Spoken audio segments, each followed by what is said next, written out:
குடிசையிலே கொஞ்ச காலம் தங்கி பாருங்க. கூரையின் ஓட்டை வீரி செல்வடி நட்சத்திரம் எண்ணி பாருங்க. கூறும் செல்போனின் நச்சரிப்பை அணைத்து கொஞ்சம் செல்வண்ணின் உச்சரிப்பை கேட்போ. வெறும் காலில் செலுப்பின்று நடந்து மண்ணோடு பேசிக்கொண்டு போவோம். மழலைகள் ஆவோ.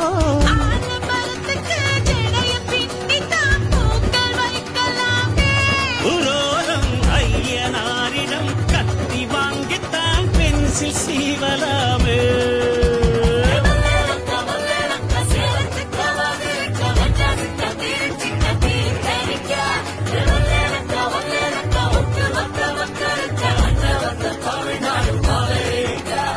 காவிரி யாரும் கை குத்தல் அரிசியும் மறந்து போகுமா?